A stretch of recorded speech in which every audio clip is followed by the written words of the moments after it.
All right, I think we're good. Thank you all for coming to my presentation on kimono making. I'm so glad you're all here. Let's begin. Yeah, so my name is Aerobun, and I made California Kimono, just another kimono maker in the US. I always liked the designs of kimonos, and I always, I was like, we need more of those. So, why not make more? And when I started making a kimono head, I noticed there wasn't really that many resources on it. You kind of had to eyeball a lot of stuff. So a lot of this is experience, and some of it is actually guides that I've read that have been translated by my friends. And so, well, before we talk about all that, what's a kimono? So, there's kind of like a couple of traits here that you notice with big eyes, the small snout, the rounded head, so kind of anything that really fits those features would be a kimono.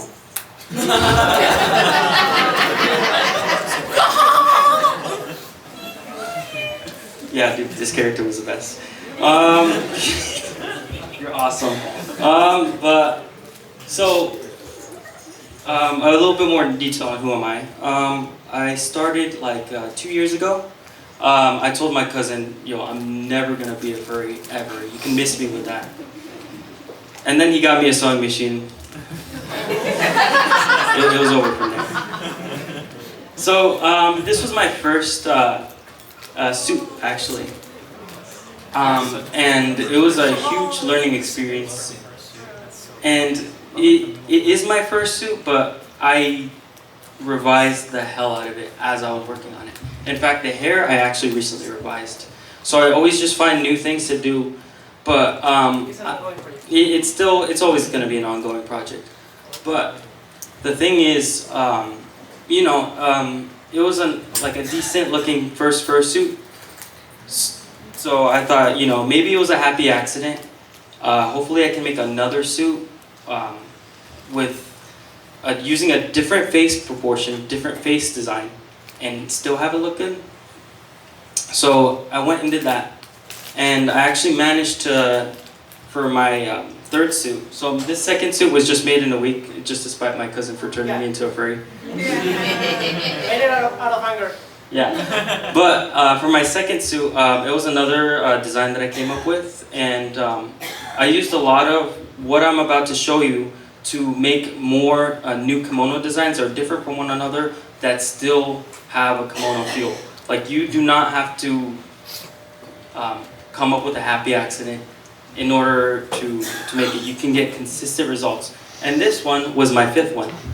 So what I'm showing you in this lecture are all the design principles that I used in order to replicate and make more unique kimono designs. So it's not going to be how to make a fursuit. It's just going to be more stuff that's specific to kimono making. And we're going to start off with the proportions. I'm going to show you, kimono suit specific stuff, and how to study and observe, like how to get better at making kimono suits without having to make a kimono suit. So like you can look at references and things that you need to look for. So this presentation is going to be split into 4 parts. I'm going to start with the head, the eyes, and then the nose, and then everything else that I couldn't fit in this lecture, I'm going to put at the very end. So let's start with the head. So when you're making a kimono, the first thing that you realize that you're noticing is that they tend to be a lot more rounded than your average furry head, more spherical. Like the snout isn't as big. It kind of like blends into the head. It's like cuter. It's got that design language. So, when you're first starting a sculpt or visualizing the head, you choose like a sphere as a template. And you wouldn't be wrong with that. It looks alright, but there's a couple more things that you need to consider in anatomy when you're making a kimono suit. And it actually, one thing that you're going to notice is there's a lot of tie-ins with real life in terms of like referencing, in the sense that when we draw like human heads, like there's planes, kimono suits or fursuits in general kind of do also have face planes. So let's add them. From the front, you're gonna notice there's gonna be like more of a flattening right here.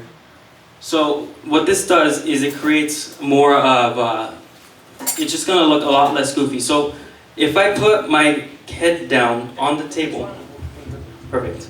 So if I take my head and put it on the table, you're gonna notice that the chin touches the table, right? That's important. That's actually one of the things that some people don't get on when they're making the suit. It's part of making the proportions look more right. And another error that I see is very common is they make the head a little bit too round. So this is where the side planes come in. In fact, I think Aerobun might be a little bit too oval. You know, he's a little bit too thick, you know, if you catch my drift. Like chunky. So now you got the front planes. Let's move on to the side profile. You're gonna see that face plane right there. This is also really important because you don't want to make the head drop off too quickly, or else the forehead is gonna not have any definition and it's gonna look more like a primate. And then there we go with that bottom face plane. It should be, the chin should be touching the table. Let's go to the top. This right here is super important. So another pitfall that I see with people when they make kimono suits is that they make the face too flat. They either make it too flat or they make it too rounded. So when it comes to the face, you should be able to have like some of the eye visible from the side, but enough to project from the front, and there's actually going to be a better example upcoming. But this is just intuition on how the facial planes are modeled.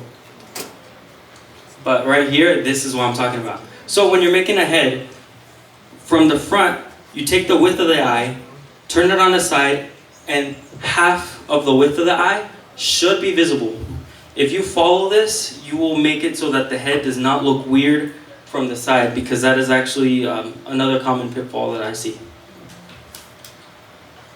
And this is just more on the how I mount it. So it usually varies. Some people don't mount the heads, but like if you're gonna dance with it or you want like more security on it, you can either use elastic strap with a 3D print, or you can actually go to Harbor Freight, buy a construction worker helmet, hollow off the top, and then glue it on the foam base. And you'll get a one-size-fits-all solution for your head. Just to note that it's better to have a little bit of padding inside when you strap it, otherwise you're gonna get tired really fast of just wearing the stuff and you are not going to be able to wear it for more like 5 minutes. Yeah. So now that we've covered the head, let's cover the window to the soul. The main thing that I feel like really makes kimono stand out, and probably the chunkiest section of this entire lecture, the eyes. Now, when it comes to the eyes, it's important to have them right a little bit below the horizon. And this is actually really important if you want to not have too small of a forehead, because that's another thing that you might have to look out for. A lot of people's intuition is to make the eyes like right in the middle. You'll find that you'll have to end up putting more hair on top in order to balance it out. But eyes really have a lot of customization in terms of like shape design and shape language. You know, if you've gone to art class, you might heard of like, you know, circles are friendly, triangles are, squares are very dependable, like triangles are very fierce, more aggressive. So you gotta really play around with the eyes. And so the shape actually does a huge thing to sell what your character is about. Like for Aerobun, he's very friendly, so I actually went with more oval eyes. And the size of the pupil is another very important thing to consider. So like, how cute do you want it to be? If you want it to be like maxed out cute, you basically have it almost filling up, like no sclera, barely any. There's just like a crescent right there. But if you want it a little bit more like, more grown up, you kind of shrink the irises just a little bit. But another important thing you have to consider is how the eyes are spaced, right? So this is really, really delicate area that you gotta focus on, because if you make the eyes just a little bit too far away from each other, you're gonna get Dora the Explorer. I mean, like personally, I just play it safe and just make it cross-eyed, like Aerobun, and just bring it there. You can never go wrong with this. But you know, let's give him a little smile. Push the eye from the bottom, make the bottom more flat. That's how you get a smile with the eyes. Now, so this is in black and white. You got the highest contrast possible, but not every character is made in monochrome. So you have to take in consideration, when you want to make the eyes, you want to make them pop. You want all the attention to go on the eyes, especially if you're a kimono. So when you're designing a color palette for them, you have to make sure that whatever color you're making for the eyes has to really contrast in comparison to the rest of the suit.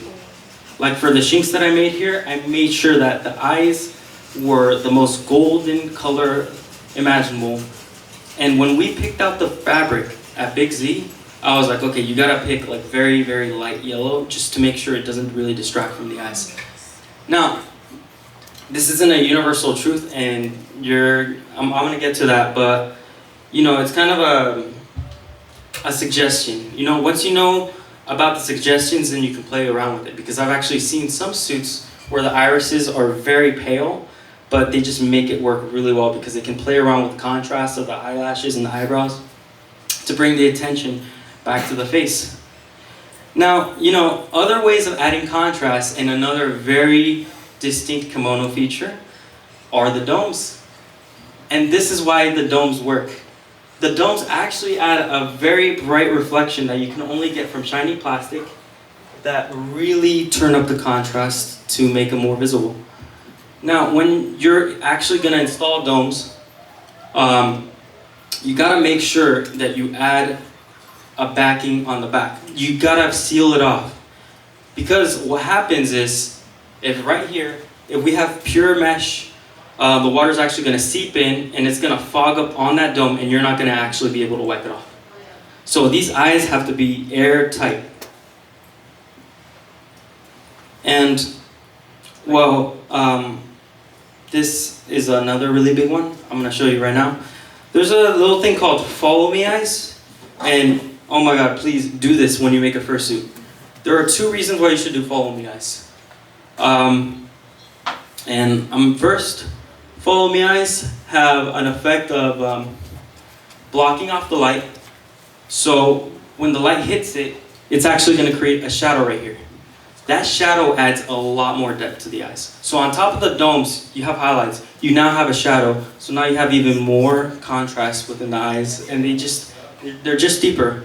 But the main purpose of follow me eyes actually makes them really useful is this effect right here. As you look at it from different angles, the iris actually kind of like gives you the illusion of movement, and this is actually really, really important in making a suit that looks more like the character and less like a person wearing the character. You guys say something? No, that it makes it look alike. Yeah, it makes it look more lively. And just some ways you can stylize the iris. Personally, this is just an art style thing that I like to do. I like to take whatever the character does, and I like to represent it within the highlights. Like Death, you know, the coffin's right there, you know. This guy's an engineer, so I'm gonna add a little gear right here with like nuts and bolts for highlights. Aerobun has a turbine engine in its eyes. Yeah, they're actually little swirls here that's actually inspired off of like the 737 little swirl. I gotta update it now since the controversy. Go Airbus. And another thing you can notice when you look at a lot of kimonos is there are different levels of detail that you add. So like a lot of kimono makers based in China tend to have more detail in the eyes. Some of them do more cartoony, like a palette, or kimono copy tends to have more simple. So it's kind of like a spectrum between how do I say it? Not cartoony, but Simplistic. simplistic versus more definition, more realistic. It's all really a matter. I wouldn't say that is realistic. I just say that's more stylized. Yeah. Minimalistic versus high style. Yeah, maximalistic maybe. But yeah, that pretty much covers all the sections that I wanted to show you for the eyes. But for the mouth, this is a big one. So this right here. Snout. The snoot, yes. This right here is one of the things that I look for whenever I see a kimono suit. I see it like this.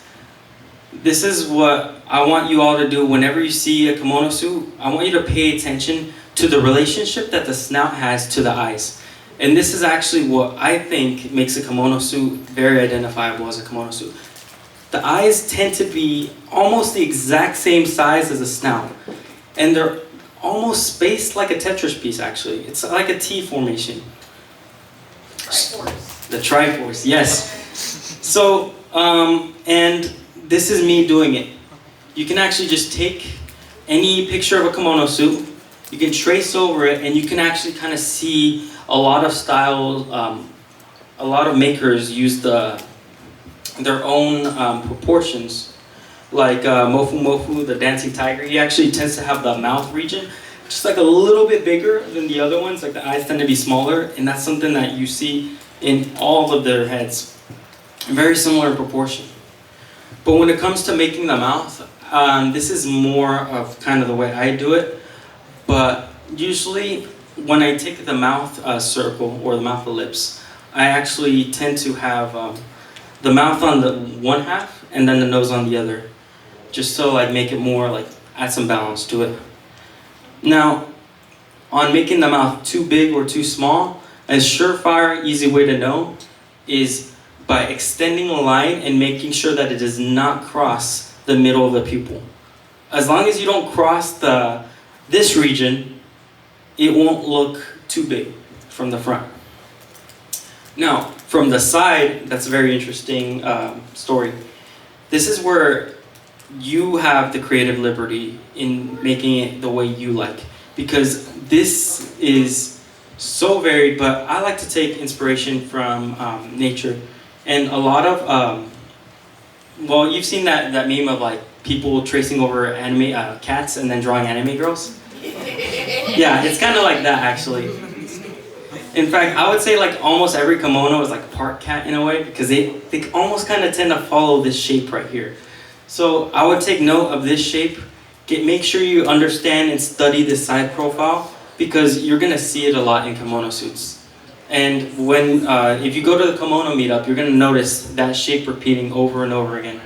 Very important to know. Now, let's get back to Aerobun. So this was when I first made Aerobun, and this is what I mean by work in progress.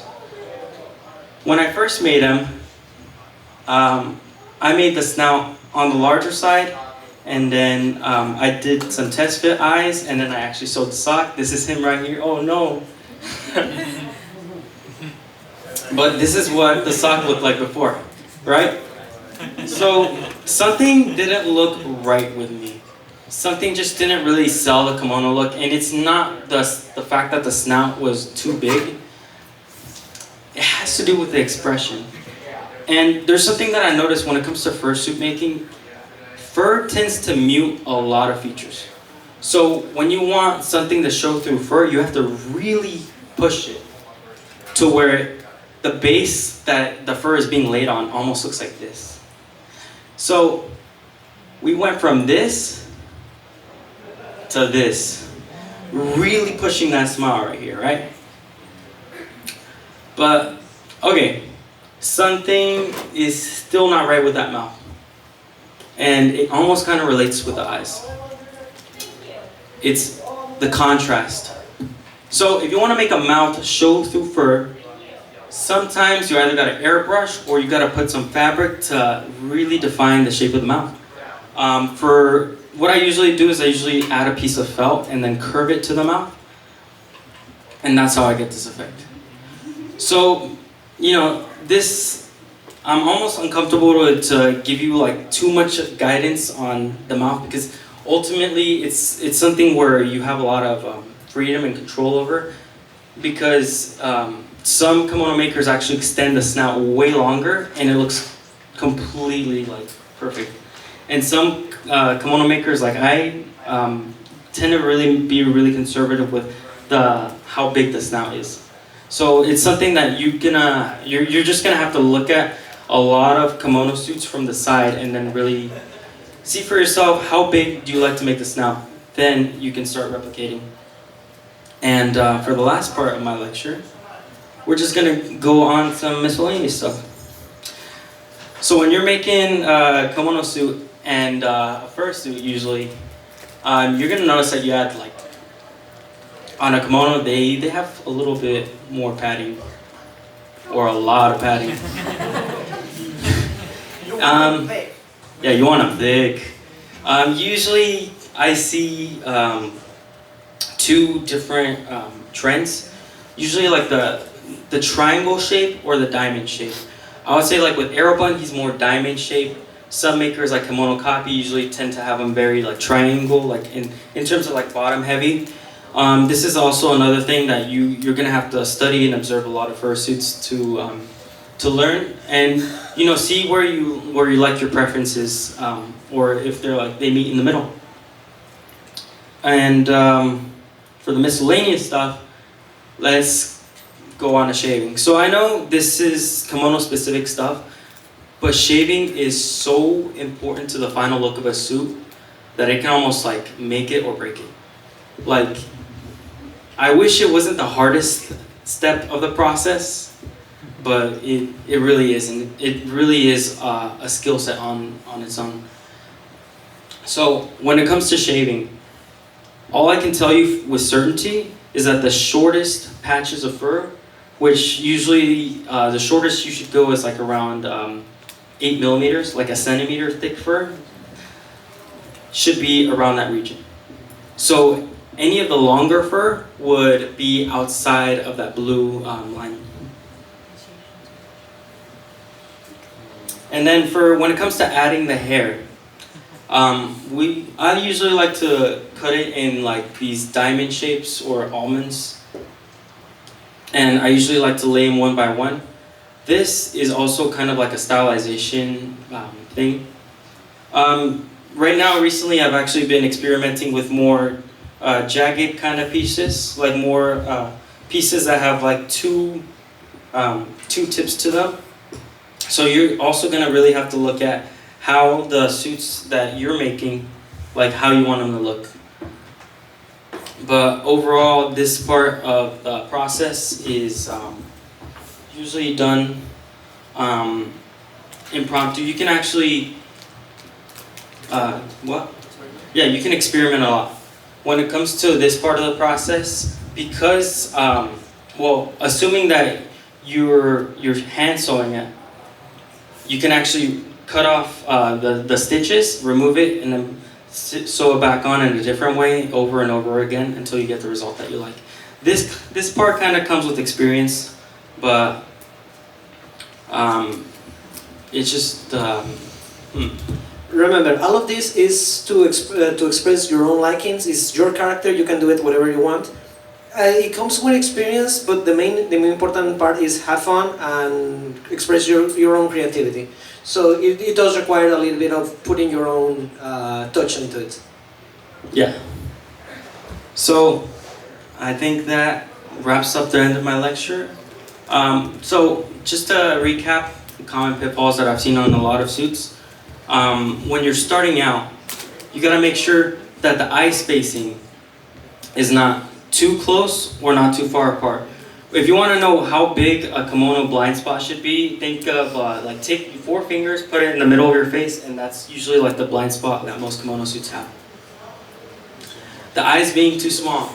Usually when you're carving out holes or modeling them out in a kimono suit, they tend to be a little bit underestimated, so you really want to push them outward. If you make them too big, you can always add foam on the inside to make them smaller again. But you can never go too big on the eye holes. the mouth usually being too big. This one is solved by using that 3 ellipse example to check your proportions over and over again, just to make sure that those 3 circles are at similar size. Sometimes there's just too much space between the side of the head and the eyes. So like with Aerobun, it doesn't really show as much here, but usually sometimes there'll be like, the head will extend out this and then the eye will have this much of a gap. So let me pull out these examples. The side wall of this head is super thin in comparison to how wide this eye is. There we go. And the eyes looking outward and not inward, Dora the Explorer effect. And then the face being too flat. So when it comes to designing, I highly, highly recommend that you put it on paper first. It's gonna be way cheaper to see it on paper and then think that you can do better than to already make it and have it in front of you. And so these are actually some of the heads actually right before I did it. And they kind of look very different from the finished product, but I think that if you think they look decent on paper, they're probably gonna look really good in person, because I mean, if your drawing skills are limited like mine, there's not that much shading going on. There's not much fuzz or stuff to make it look pop out. But yeah, always do mock-ups constantly. Check your eye designs on a mock-up before you actually make it. So, all right, I give you a bunch of rules. One more rule: don't make the head extend past the shoulders. But let's break the rules. Let's break the rules. Huh? That one actually is bigger than the shoulders. All right. But you should always follow the ellipses, right? This one is not ellipse, but it still looks really good. All right, you gotta make it smile. See, all of these suits are amazing, but they don't necessarily follow the advice that I gave. This is what I mean by the stuff I'm telling you is a suggestion. It's not a written rule. You just always have to make sure that every decision that you make is intentional. Because if it's intentional, it's your decision and it represents you even more. You need to know the rules so you can break them and explore the limits of the rules. And this is just more of what the mock-ups look like. I started off on Procreate, symmetry tool. I tested out different eye colors and everything. And then I went to Blender and I used the canvas and then overlaid it. Got a sphere and then used the sculpt tool. There's plenty of sculpting tutorials on Blender, but that's actually a very good place to start kind of like troubleshooting and learning the proportions that you like. Well, ways of studying. Observation is the first one? Observation, the things that I've showed you when it comes to the the 3 ellipses, and then looking at the side of the profile. If you want an assignment, during the kimono meet, pay attention to the spacing of the eyes, the proportions, and the side profile. And you'll start seeing, noticing more patterns between a bunch of kimonos. And I think that wraps up my lecture. For all these images that I've gotten, I've asked permission from these people who were kind enough to let me use pictures of their suit. And that's the thing I really like about kimono and furry in general. We kind of all stand on the shoulders of giants, and we're all very collaborative as a community to make just everyone a better suit maker. And I just hope that I can give you all my 2 cents and just give a little bit back, you know, because we're all in this together. We're all in it to make better looking fursuits, and I would not be here if it weren't for the advice that all these wonderful people have given me to make Aerobun. So in the end, it was kind of a collaborative project. Thank you for listening to my lecture.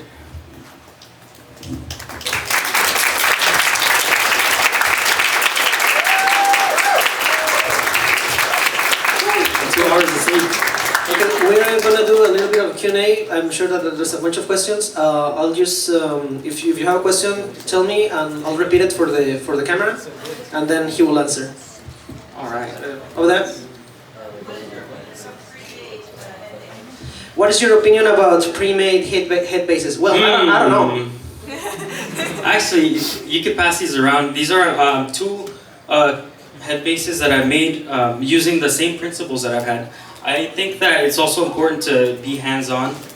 If you want to look at Aerobun and touch it and just see and study it up close, you're welcome to do so. I even have some blanks so you can look at, just so you can get a feel for how big they should be. Just before I forget, we have some presentation cards in front. Speaking of, we sell those head bases on the Etsy store. You can find the link on the presentation card. No, but what they were saying, what I think about pre-mades. They're good. They're a good starting place because not everybody can work with foam. So we actually want to help people create their own kimonos by selling those head bases. We offer them. You can see them right here. And if you like them and you want to support us, you can go to the Etsy store. Yeah. When it comes to head bases, you kind of get more time to spend on focusing on the eyes and other parts of the suit. So in a way, it kind of helps you be more creative because you're given the limitation of having a pre-set head base. And it really eases a lot of the stress of having to worry about how the head is shaped. And you can actually just pick and choose between different options that suit you. So in a way, it's still your decision through and through. Just remember, this is just a starting point. We want you to be as creative as you can. You don't need to follow the head base completely. You can add or remove whatever you like or you don't like. It's again a starting point. Like most importantly, have fun. Yes. Any more questions? When it comes to making a head base out of foam, what would be like the best method? Like a bucket head or like those like dome? Okay, for the camera, what's the best method of doing a head base out of foam? The bucket method or? So I usually find the bucket method is really good for Western toonie suits. But when it comes to kimono, because like I shown previously, it's more spherical, you want to go for the dome. And then you want to start building off of that. Now it's important that you don't follow that dome shape too much and that you actually shave the sides and then the front, just so you can have a more of a proportioned head that doesn't look too circular. Any more? Yeah. We can go first. Oh, okay. What was that? Over there? So I have a question. So my character has like the fins on their head. Would that be like attached to like the base, or would that kind of be added separately like The question is, he has a character that has fins on the head. Will they be attached to the head base? Or added separately? When it comes to fins, they tend to be an easy failure point for fursuits because you're going to be transporting it, you're going to be taking it around, carrying it. You don't know if that fin is going to be subjected to a bunch of stress.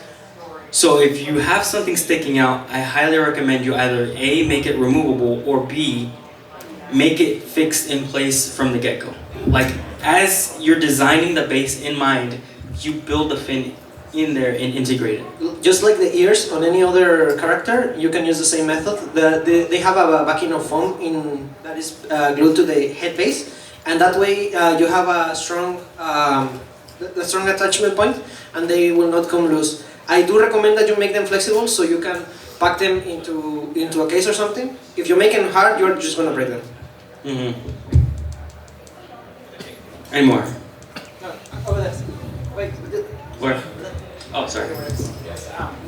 My question is, how do you go ahead and literally have it where the outfit appears one way when standing up, but when on all fours, or it might be on all sixes, it basically becomes like a sleek aerodynamic.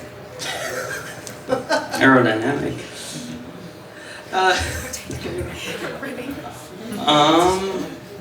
Can you repeat the question for the camera, please? Okay, so the thing is, my furry persona is cross between fox, cat, wolf dog, and cybernetics. And because it takes part from like in the cute, adorable mode in like standing upright, but when it's down on all fours or all sixes in my case, because it had the extra arm to the cybernetics, it would appear like Brennemon's evolved form that basically where it's got the 9 tails, the fireball's right above it, and literally aerodynamics like it's ready to charge attack style. That sounds very Specific? It sounds very challenging to do because you're basically having something that changes shape. Is that correct? Yeah. So my best recommendation for you is you are going to have to invest a lot of time into trial and error, because what you're doing is very novel. I mean, usually when you're following something that is already done, like there's answers to your questions. But when you're experimenting like that, you don't need to do like the experiment yourself and report your findings to the rest of the community. That will be my best suggestion for you. All right, thank you. That's right up my alley. How was that? Yeah, so how would you handle animals with particularly long or wide snouts, like for example, like a cow or a crocodile? For the camera, how do you handle a character that has a particularly long snout? Yeah. It depends. How kimono do you want to make it? I mean, I guess like just in general, I'm just kind of trying to think of like, because I mean, I guess you could make it smaller or whatever, but like I guess like how would you try to keep the animal characteristics while still kind of following this general kind of kimono snout? You would pay attention to the front profile. So that example that I did with the 3 ellipses, you first come up with a mock-up of the front profile. You trace an ellipse around it, and you want to make sure it's a similar size to the eyes. So either make the eyes bigger to match the snout, or make the snout smaller. I would recommend to make this snout smaller.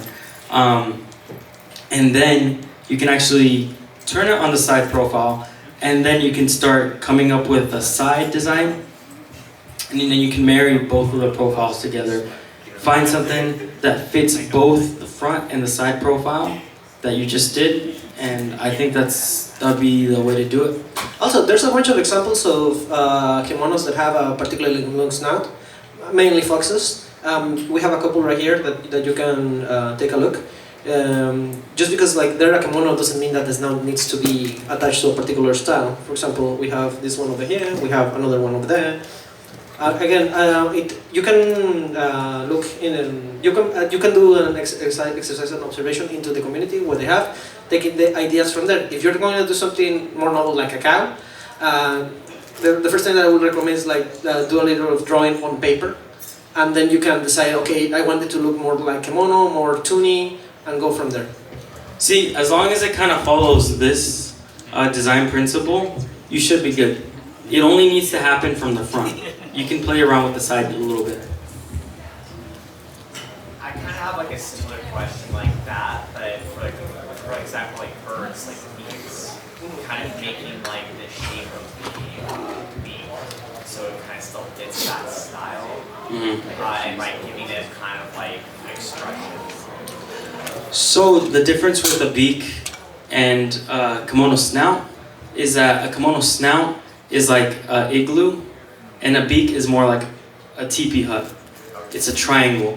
So what you want to do is you can actually keep the same exact shape on the base. So I'm assuming the beak for your suit would be a different color than the rest of the fur, right? Yeah. So on the point of where the beak merges with the face fur, it's gonna be an ellipse right there. That you want to keep it this profile right here, this red circle. So as long as the seam looks like that, and then you narrow it down to a point, that's how you make a kimono beak. Thank you. Any more questions? Over there?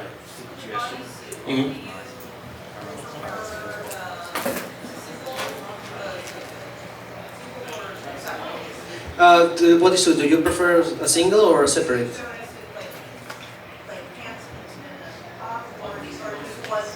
Oh, if the suit is one piece or two piece? So, I don't think I've seen one that's separate top and bottom actually. Oh wow, that one must be pretty. That's interesting. Yeah. That actually sounds like a pretty good solution for people who want to do a 3/4 partial where they have a shirt and then they have the bottom part. I'm suspecting that's probably what they were doing. They wanted something that they could wear a t-shirt with. But that's just my theory. Yeah, for maybe to answer your really different question, for example, Aerobun is just one piece, the suit. All the padding goes into the thighs, and he just has like a wetsuit inside, but it's just one piece. That way it's easier to handle, in my opinion. Yeah, because here's the thing, if you make it like this, right, you're gonna have the problem of, oh, how do I keep this up without it falling down? That's a good one actually. So, I actually think that if you have a plan for that, go for it, because that honestly, in this weather, that sounds perfect. More questions? Over there? Yeah. Okay. Oh. Question is, what would your recommendation be for if you wanted your furry persona also be able to wear like a skirt or a dress or something like that on top of it? For the camera, what is your recommendation if you wanted your persona to be able to wear clothes on top of the fur? Right. So this is an area that I don't really have experience in it, but I'm assuming that you would use garments that are definitely larger. What I have noticed is that the fursuiters that wear clothing on top of the fur, they usually have a very close shape. So Yeah. that because otherwise you're going to have padding on top of padding, it will become really hot, and also you're going to have a hard time finding clothes that actually fit unless you make it yourself. So that's my guess, although we don't have a lot of experience into that. Yeah, and if you want to make a suit that's form-fitting to your body, zero seam allowance. So when you trace the shape out, you cut it exactly to the marker line. The fur is actually going to stretch just a little bit, enough so it actually fits perfectly snug to your body. Any more questions? Yeah. So, for someone like me, is there any way to make it so that there's reinforcement in the chest area for that kind of form-fitting suit? What kind of reinforcement? Like,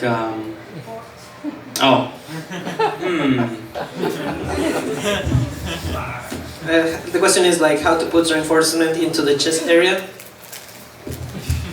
I might have to get back on you on that one, because that's actually, my assumption would be to custom tailor make something underneath. See, and that's the problem I've been having is I can't exactly tape these things up on my own. Oh. I mean, again, if I had to guess, my recommendation would be like wear something inside of it, and like don't try to mess up too much with the suit. It's already hard enough to tailor it to the shape of any person. But like maybe if you want support, maybe a good idea to have something underneath. Yeah, because here's the thing. Like I said, fur tends to mute a lot of things. So any features kind of get smoothed out by it. So unless you wanted to actively stick out, you don't include it in the pattern. See, the problem that I've been having with it is that even just regular shirts for me are a pain in the neck because the fabric stretches out and wears out really fast in the front, or it rides up, and finding a way to make a suit over these has been a chore and a half. So like, do you have any suggestions? Should I like put more seam allowance in the front and then try to like put, what do they call them? Pleats on the sides? Would that work? Jarts, thank you. Darts work? Darts. I can't hear, I'm sorry, I have one ear. Yeah, I think that that'd be one way to go about it. Darts are the cuts for going around the curve, right? Yeah, basically, if you want to make something like with a curved geometry, you always have to include a dart. So I'm probably gonna need like 6 of those. Yeah, darts are the way you want to do it. My friend, she actually cut the holes out and then created domes and then sewed the domes on. It makes it look very obvious, but that's what I've seen her solution is. So that's one of the ways to go about it, but I like what you're coming up with. Because I kind of just want it to be like, Bless you. like the fantasy female armor, where it's just the one rounded area in the front, so I don't have to deal with them. To make fursuit armor, EVA foam. Can't go wrong with that. That would work. Any more questions? Okay, over there. He's obviously growing a lot every year. Mm-hmm. So I'm thinking for the body. We haven't made a body yet. We just started making this. It's our first kimono and all that. How do you make something last, like a bodysuit? Almost you just add to the legs or something, just stretch it, just to keep me wearing another year. Okay. So having to start from scratch again. So the question is like, for someone who grows quite a lot, like how would you make this so the fursuit doesn't continues to fit over time, right? So, luckily, the head is probably the hardest to make and most expensive piece of the fursuit. And the So head doesn't grow that much. Yeah, the head doesn't really grow that much, so you're safe there. But when it comes to making a suit that lasts, that's kind of a tricky one because the torso would be the hardest thing to edit the geometry for. You can make sleeves longer any day of the week, but really once the torso starts to grow, that's when you're going to encounter problems. If you want a really, really niche solution that is very difficult to implement, they have 4-way stretch fur from Japan, but I'm not sure you want to. If you want to pay international shipping for that, that would be like the extreme option. What is it called? 4-way stretch fur. I've heard legends about it that they sell it in Japan. It's very expensive, yeah.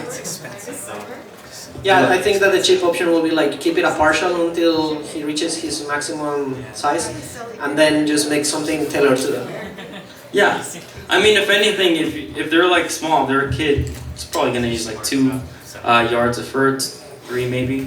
So I don't think it will be too much of an investment if you make it yourself with a duct tape dummy. Yeah, it's a time. It's just like Linux. It's free, but not a time. What about a Kigu as a solution? A Kigu? The Kigurumi? That's actually that would work. What is that? A Kigurumi, the one piece pajama, like. Yeah, like kind of like this. Oh yeah. Okay. Yeah, that's a way to do it. Basically. So when it comes to Kigurumi pajamas, there's plenty of tutorials online to do that. And the fabric is a lot cheaper than fur fabric. It's not gonna get anywhere where you cut it also on like fur. Okay, I think we're a bit out of time. We can answer the question offline. Thank you all for coming. Just a quick tip before you go. If you're going to get into fursuit maker, please get a respirator. Yes. And also be careful about like where you shave. My house still full of fucking fur from his shaving fursuit in my house. Sorry. Well, thank you all for coming. Yeah, thank you so much for coming. Enjoy the con. It's been an absolute blast. Remember, we have presentation cards in the front. We sell the head bases, 3D printed. They're great for making your own suit, and we sell a bunch of stuff that will help you make your kimono. Now, you want to get you want to You can buy this. This is so cute. Yes, thank you. There's a small one and the big one. What's the time for making them? These take about a day and a half. Oh, so, What's next for you? but if I,